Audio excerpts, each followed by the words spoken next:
On this day in history, October 1st, 331 BC, Alexander the Great defeats Darius III of Persia in the Battle of Gaugamela. Included in the following is an excerpt from the 1944 edition of the Encyclopedia Britannica, going over the lead-up to the battle. Battle of Gaugamela, or Arbela, October 1st, 331 BC.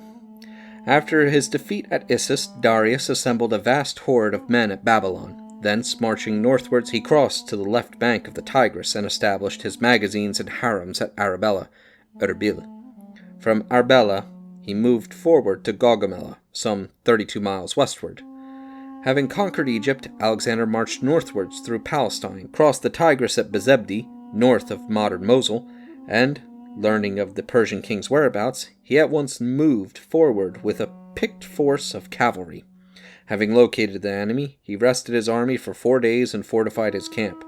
Whilst this was taking place, Darius deployed his army on the plains of Gaugamela, which he converted into a huge parade ground by leveling it. On the 4th night, Alexander advanced, but when 3.5 miles distant from him, he called a halt and assembled his generals. Parmenio suggested that they should encamp where they were, and reconnoiter the ground and the enemy. To this Alexander agreed, and whilst the camp was being fortified, he took the light infantry and the companion cavalry and went all round, reconnoitering the whole country where he was about to fight the battle.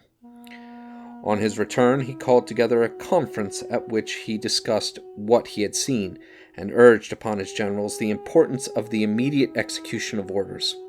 Whilst the soldiers were resting, Parmenio called to Alexander's tent and suggested a night attack. This proposal Alexander refused to consider. His reason, more probable than the story of his disdaining such craft, being that in the approaching battle he had planned to deliver a decisive blow, and he knew well the difficulties coincident with night operations. Having rejected this advice, Alexander drew up the army. The phalanx was marshaled in the center, the right wing consisting of its 3 right divisions, the Hypapsis, the Agamia, and the companion cavalry, the left wing of the remaining 3 divisions of the phalanx, the Grecian cavalry, and the Thessalonian cavalry. Thus far, the order of battle was normal. The problem which faced Alexander was very similar to that which confronted Cyrus in Xenophon's account of the Battle of Thymbra. Alexander applied tactics made use of at Thymbra.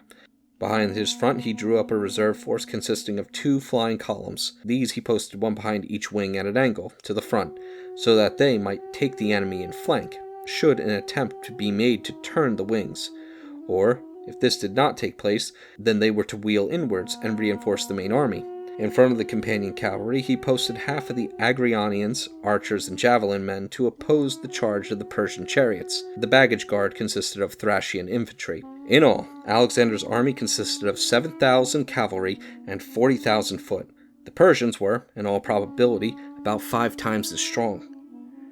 This order of battle should be kept clearly in mind, for, as it will be seen, it was through Alexander's ability to develop his tactics from it that he won the battle.